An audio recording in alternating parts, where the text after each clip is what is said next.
ഇതിൻ്റെ ഇടയ്ക്ക് നമ്മുടെ സത്യം പറഞ്ഞാൽ ഇപ്പം ഈ വന്ന ഒരു വിസ ചേഞ്ചിങ്ങിൻ്റെ റോള് വന്നില്ലായിരുന്നെങ്കിൽ ഈ ജോബിന് സ്പോൺസർഷിപ്പ് കിട്ടേണ്ടതായിരുന്നു. ബ്രോനെ അവരെ സഹായിക്കണമെന്നുണ്ടെങ്കിലും ഈ ക്യാമറയിൽ റെക്കോർഡഡ് ആണെങ്കിൽ ഇവർക്ക് ചോദ്യം വരും, ഈ എന്തുകൊണ്ട് നിങ്ങൾ ആ ഫൈൻ മേടിച്ചില്ല.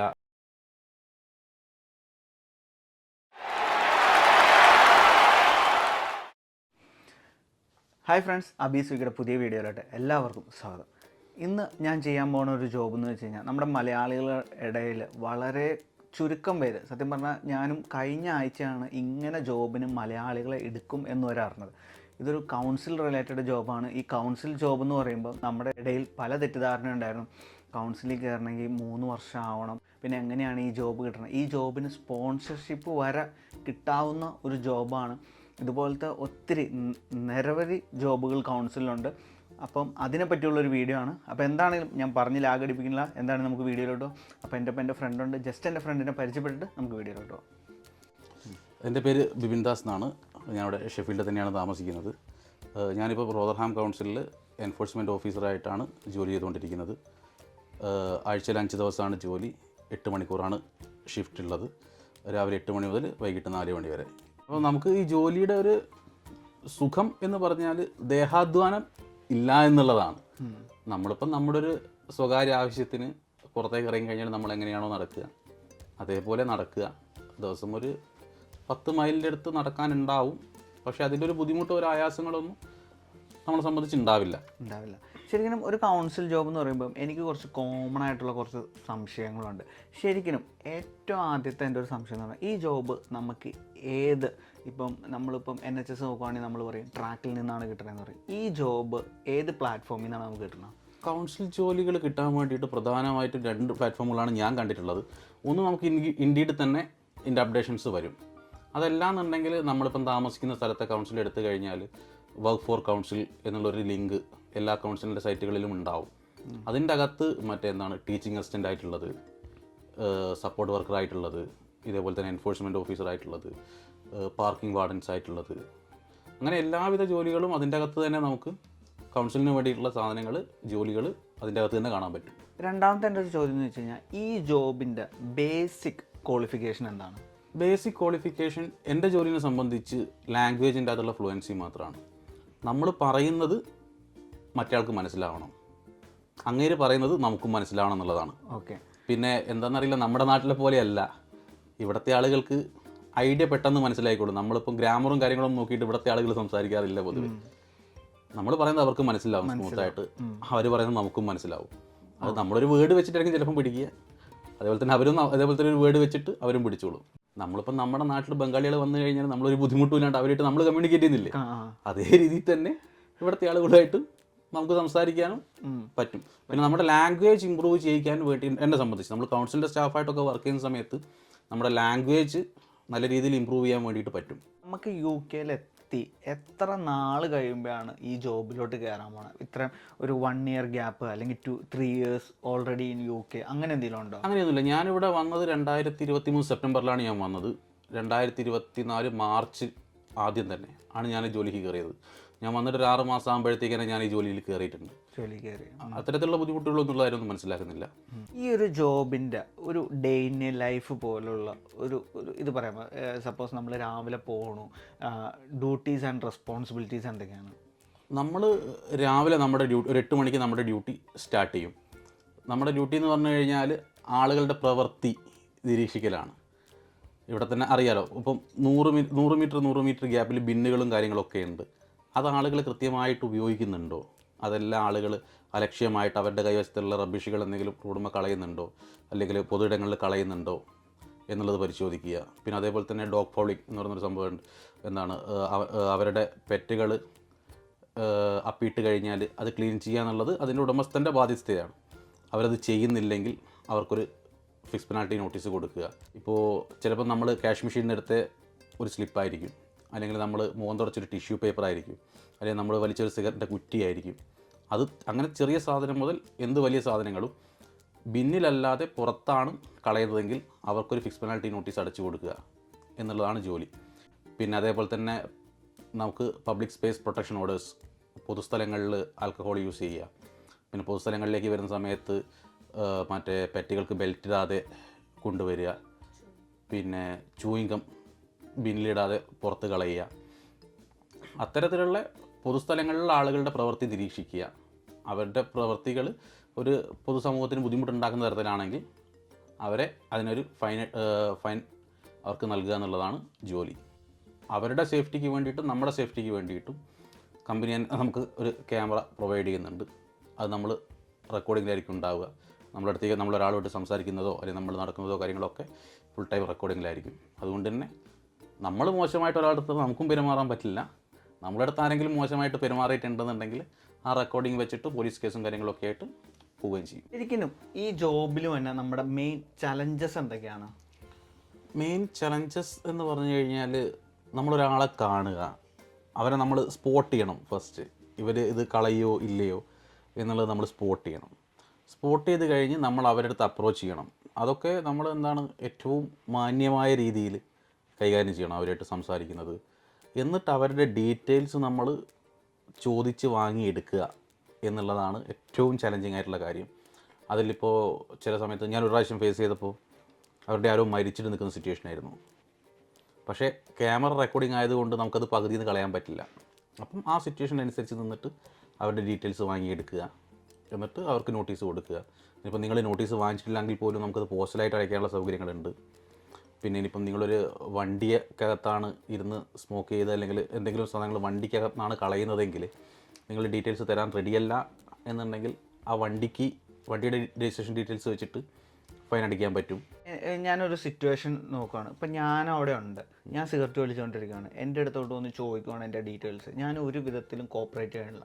ഞാൻ പക്ഷേ ബ്രോഡിൻ്റെ അടുത്ത് ഭയങ്കരമായിട്ട് റൂഡായിട്ട് പെരുമാറുക, ജസ്റ്റ് ഒന്ന് തള്ളുകയും ചെയ്യുക. അപ്പോൾ ആ ഒരു സിറ്റുവേഷൻ വരുമ്പോൾ എന്ത് ചെയ്യും? ആ ഒരു സിറ്റുവേഷനിൽ നമുക്കെപ്പോഴും ബാക്ക് സപ്പോർട്ടായിട്ട് പോലീസ് ഉണ്ടാവും. നമ്മൾ വിളിച്ചു കഴിഞ്ഞാൽ പോലീസ് വരും. അവിടെ പോലീസ് വന്നു കഴിഞ്ഞാൽ ഏറ്റവും ബുദ്ധിമുട്ട് നിങ്ങൾക്കാണ്. കാരണം ഒന്നാമത് അവർ നമുക്ക് ഡീറ്റെയിൽസ് പോലീസുകാരായിട്ട് നമുക്ക് ഡീറ്റെയിൽസ് വാങ്ങിച്ചു തരും. പിന്നെ നമ്മൾ കംപ്ലയിൻറ്റ് ചെയ്യുകയാണെങ്കിൽ നിങ്ങൾക്കെതിരെ ക്രിമിനൽ കേസും ക്രിമിനൽ റെക്കോർഡ്സും കോടതി നടപടികളും ഒക്കെ നിങ്ങൾക്കെതിരെ വരും. ഓക്കെ. പിന്നെ നമ്മൾ സംസാരിച്ചപ്പോൾ വേറൊരു കാര്യം പറഞ്ഞായിരുന്നു, ഇത് നമ്മൾ ചിലപ്പം അന്നേരം കൈ പറ്റുവാണെങ്കിൽ ഏകദേശം 70 പൗണ്ട് 100 പൗണ്ട്. പക്ഷേ ഇത് കോർട്ടിലോട്ട് പോവുകയാണെങ്കിൽ ഏകദേശം നമുക്ക് ഓരോ കൗൺസിലിനനുസരിച്ച് അവരുടെ കൗൺസിൽ പോളിസി അനുസരിച്ച് ഓരോന്നിനുള്ള ഫൈൻ എമൗണ്ടിൽ വ്യത്യാസങ്ങളുണ്ട്. ചില കൗൺസിൽ 75 ആയിരിക്കും, ചില സ്ഥലത്ത് 100 ആയിരിക്കും. ഇപ്പോൾ ഞാൻ വർക്ക് ചെയ്യുന്നത് റോദർഹാമിലാണ്. റോദർഹാമിൽ 150 പൗണ്ടാണ്. ഇത് കോടതിയിലേക്ക് എത്തുകയാണെങ്കിൽ മാക്സിമം 2500 പൗണ്ട് പ്ലസ് നിങ്ങൾക്കൊരു ക്രിമിനൽ റെക്കോർഡ്സ്. അതെനിക്ക് തോന്നുന്നു ഈ സ്റ്റുഡൻസൊക്കെ ആകുന്ന സമയത്ത് അവർക്കൊക്കെ ഇങ്ങനെ ഒരു കിട്ടുകയാണെങ്കിൽ അവരേറ്റവും നല്ലത് അവരെ ഫൈൻ എമൗണ്ട് അടക്കിയ ബാധ്യത തീർക്കുക എന്നുള്ളതാണ്. കാരണം അവരത് കൈവശം വെച്ചുകൊണ്ടിരിക്കുകയാണെങ്കിൽ പിന്നീട് അവർക്ക് PSWയുടെ സമയത്തൊക്കെ ഒരു ജോബിന് വേണ്ടി DBS എടുക്കുന്ന സമയത്ത് അവിടെ ബുദ്ധിമുട്ടായിരിക്കും. പിന്നെ കോർട്ടിലേക്ക് കയറി കഴിഞ്ഞാൽ പിന്നെ അവിടെ ക്രിമിനൽ റെക്കോർഡ് കിടക്കും. എനിക്ക് തോന്നുന്നു മറ്റേ PSW എടുക്കുന്ന സമയത്ത് ഹോം ഓഫീസിൽ നിന്നൊക്കെ വെരിഫിക്കേഷൻ ഉണ്ടെങ്കിൽ ആ സമയത്തൊക്കെ അവർക്ക് ബുദ്ധിമുട്ടായിരിക്കും സ്റ്റുഡൻസിന്. പിന്നെ അതല്ലാതെ നമ്മളൊരു DBS വേണ്ട ജോലിക്ക് നോക്കുന്ന സമയത്ത് പ്രത്യേകിച്ച് NHSൽ കെയർ ഹോമിൽ അതിലൊക്കെ നമ്മൾ ജോലിക്ക് വേണ്ടി ശ്രമിക്കുന്ന സമയത്ത് DBS ചെക്കിൻ്റെ അകത്ത് കിടന്നു കഴിഞ്ഞാൽ അത് ബുദ്ധിമുട്ടായിരിക്കും.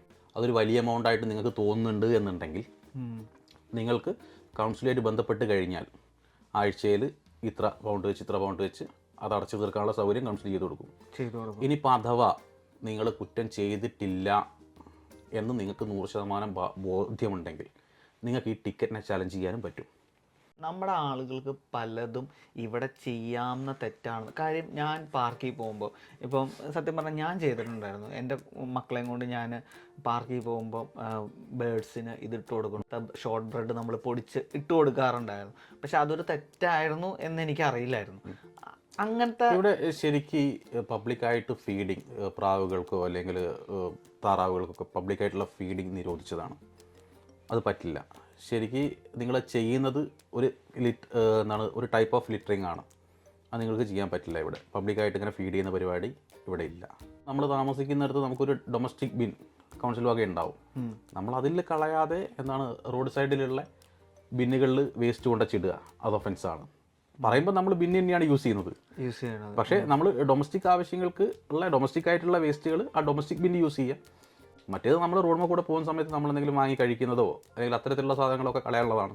വീട്ടിലെ വേസ്റ്റ് കളയാനുള്ളതല്ലത്. അതേപോലെ ബെഗ്ഗിങ്, ഇവിടെ നിരോധിച്ചതാണ്.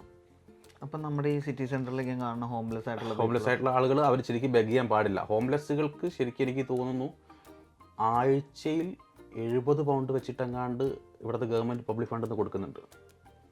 ഓക്കെ. അപ്പോൾ അവർക്ക് നമ്മൾ പൈസ കൊടുക്കേണ്ട ആവശ്യം ശരിക്കില്ല. ഇല്ല.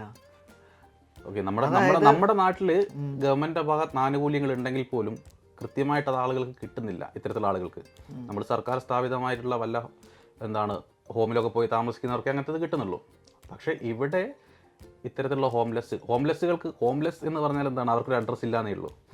അവർക്ക് താമസിക്കാനുള്ള സൗകര്യം ഇവിടുത്തെ കൗൺസിലുകൾ ഏർപ്പാടാക്കി കൊടുക്കുന്നുണ്ട്. അവർക്ക് താമസിക്കാൻ സ്ഥലമുണ്ട്. അവർക്ക് അതേപോലെ തന്നെ ആഴ്ചയിൽ 70 പോകണ്ടാന്ന് തോന്നുന്നുണ്ട്, എനിക്ക് കൃത്യമായിട്ട് ഓർമ്മയില്ല. അത്തരത്തിലുള്ളൊരു പൈസ അവർക്ക് കിട്ടുന്നുണ്ട് അവരുടെ ചിലവുകൾ നടന്നു പോകാൻ വേണ്ടിയിട്ടൊക്കെ ആയിട്ട്. ഇതിൻ്റെ ഇടയ്ക്ക് നമ്മുടെ സത്യം പറഞ്ഞാൽ ഇപ്പം ഈ വന്ന ഒരു വിസ ചേഞ്ചിങ്ങിൻ്റെ റോള് വന്നില്ലായിരുന്നെങ്കിൽ ഈ ജോബിന് സ്പോൺസർഷിപ്പ് കിട്ടേണ്ടതായിരുന്നു. എൻ്റെ അടുത്ത് ഞാൻ മാസത്തിലാണ് ഞാൻ കയറിയ സമയത്ത് തന്നെ സ്പോൺസർഷിപ്പ് വേണോ എന്ന് ചോദിച്ചു. അതിൻ്റെ ഡീറ്റെയിൽസും കാര്യങ്ങളൊക്കെ ഞാൻ കൊടുത്തതായിരുന്നു. പക്ഷേ ആ സമയത്ത് വിസ ചേഞ്ചിൻ്റെ അകത്തുള്ളൊരു വിസ ചേഞ്ച് വന്നു. അതിൻ്റെ അകത്ത് കമ്പനിക്ക് ചെറിയൊരു ബുദ്ധിമുട്ട് പറ്റി. നമുക്ക് ഈ ഒരു പ്രായത്തിലുള്ള സാലറി മീറ്റ് ചെയ്യുന്നില്ല എന്നുള്ളത് കൊണ്ട് മാത്രം അത് മിസ്സായി പോയതാണ്. ഇല്ലെങ്കിൽ വിസ നമ്മുടെ കയ്യിൽ കിട്ടേണ്ടതായിരുന്നു. ഒരു ദിവസം മാക്സിമം എത്ര ടിക്കറ്റ് വരെ അടിച്ചിട്ടുണ്ട്? മാക്സിമം ഞാൻ 6 ടിക്കറ്റ് വരെ മാക്സിമം ഞാൻ അടിച്ചിട്ടുണ്ട്.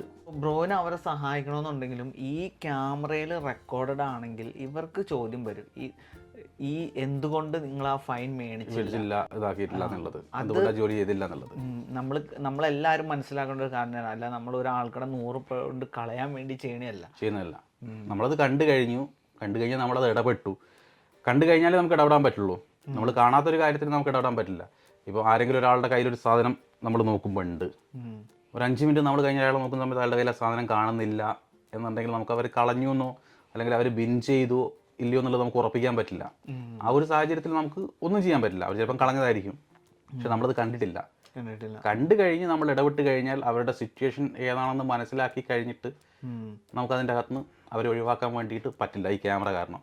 ചില സമയത്ത് എന്താണെന്ന് വെച്ചാൽ ഇവിടുത്തെ ആളുകൾ പ്രത്യേകിച്ചും മെൻ്റൽ സ്ട്രെസ്സോ അല്ലെങ്കിൽ മെൻ്റലി അവർ എന്തെങ്കിലും ചികിത്സ നേടുന്നുണ്ടെങ്കിലോ നമ്മുടെ അടുത്ത് പറയും ഞാൻ ഇങ്ങനെയാണ്, അതുകൊണ്ട് പറ്റിപ്പോയതാണെന്ന് പറയും. പക്ഷേ അവർക്ക് അത് പ്രൂവ് ചെയ്യാനുള്ള ഡോക്യുമെൻ്റ് അവരുടെ കയ്യിൽ ഉണ്ടാവില്ല ആ സമയത്ത്. അപ്പം നമുക്കത് ടിക്കറ്റ് അടിക്കാതെ വേറെ രക്ഷയൊന്നുമില്ല. അപ്പോൾ ടിക്കറ്റ് അടിച്ചു കഴിഞ്ഞാൽ അത്തരത്തിലുള്ള ബുദ്ധിമുട്ടുകളോ കാര്യങ്ങളോ നേരിടുന്ന ഒരാളാണെങ്കിൽ ആ ഡോക്യുമെൻറ്റുമായിട്ട് കൗൺസിൽ ബന്ധപ്പെട്ട് കഴിഞ്ഞാൽ ആ ടിക്കറ്റ് കൗൺസിൽ ക്യാൻസൽ ചെയ്ത് കൊടുക്കും. പിന്നെ ഇപ്പം ഈ ഒരു ജോബിൽ ഇത്ര നാളായിട്ടുണ്ടല്ലോ, ബ്രോയുടെ ഫ്രണ്ട് സർക്കിൾ, ഈ ജോബ് ചെയ്യുന്ന ഫ്രണ്ട് സർക്കിൾ ഏറ്റവും കൂടുതൽ ഒരാൾ എത്ര ടിക്കറ്റ് വരെ അടിച്ചിട്ടുണ്ടാവും ഒരു ദിവസം? എൻ്റെ ഫ്രണ്ട് സർക്കിളിലെ വേറൊരു സ്ഥലത്ത് ജോലി ചെയ്യുന്ന ഒരാൾ ദിവസം 22 ടിക്കറ്റ് വരെ അടിച്ച ആളുകളുണ്ട്. ഓക്കെ. പിന്നെ എൻ്റെ കൂടെ തന്നെ ഒരു ജോലി ചെയ്യുന്നൊരു മലയാളി ഉണ്ട്. അവൻ പാർക്കിങ്ങിൽ 28 ടിക്കറ്റ് അടിച്ചിട്ടുണ്ട് ഒരു ദിവസം. 28 ടിക്കറ്റ്. പക്ഷേ പാർക്കിംഗ് ടിക്കറ്റൊക്കെ നമുക്കൊരു ടിക്കറ്റ് കൗണ്ട് ചെയ്യുന്ന സമയത്ത് ഹാഫ് ടിക്കറ്റ് ആയിട്ടാണ് കണക്കാക്കുക. അപ്പോൾ അവൻ 28 അടിച്ചിട്ടുണ്ടെങ്കിലും ഒരു കാൽക്കുലേഷനിൽ 14 ഉള്ളൂ. ഇപ്പോൾ 28 അടിച്ചിട്ടുണ്ട്. ഓക്കെ. ഇങ്ങനെ നമ്മൾ ഈ ടിക്കറ്റ് അടിക്കണ്ടല്ലോ, ഇപ്പം ഈ ജോബിൽ നിൽക്കുന്ന ആളുകൾക്ക് ഇപ്പോൾ ഒരു മാസം നമ്മൾ ഇത്ര ടിക്കറ്റ് അടിക്കുവാണെങ്കിൽ നമുക്ക് എന്തെങ്കിലും ബെനിഫിറ്റോ കാര്യങ്ങളോ ഉണ്ടോ? നമുക്ക് 100 ടിക്കറ്റ് ഒരു മാസം അടിക്കുകയാണെങ്കിൽ 200 പൗണ്ട് ബോണസ് കിട്ടും. 200 വാലിഡ് ആയിരിക്കണം. കാരണം ചില ആളുകളൊന്നും കറക്റ്റ് ഡീറ്റെയിൽസ് തരില്ല. പക്ഷെ നമുക്ക് ആ ഡീറ്റെയിൽസ് ഒരാൾ ഡീറ്റെയിൽസ് തരുന്ന സമയത്ത് തന്നെ നമുക്കത് ട്രേസ് വിളിച്ചിട്ട് ഇന്ന വിലാസത്തിൽ ഇന്നയാളുണ്ടോ എന്ന് വെരിഫൈ ചെയ്യാൻ പറ്റും. ഇനിയിപ്പം വിലാസം തെറ്റാണെങ്കിൽ പോലും ആളുടെ പേരും ഡേറ്റ് ഓഫ് ബർത്തും വെച്ചിട്ട് ഇങ്ങനെ ഒരാൾ നിലവിൽ UK ഉണ്ടോ എന്നുള്ളത് ആ സമയത്ത് തന്നെ നമുക്ക് വിളിച്ച് കൺഫേം ചെയ്യാൻ പറ്റും. അപ്പോൾ ഇപ്പോൾ ഒരാൾ തരുന്ന ഡീറ്റെയിൽസ് ഫേക്ക് ആണെങ്കിൽ പോലും ആ മൊമെൻറ്റിൽ നമുക്ക് അറിയാൻ പറ്റും. ഓക്കെ. അങ്ങനെ ഫേക്ക് ഡീറ്റെയിൽസ് തരുന്നത് 1000 പൗണ്ട് വരെ ഫൈന് കിട്ടാവുന്ന അടുത്ത ശിക്ഷയാണ്.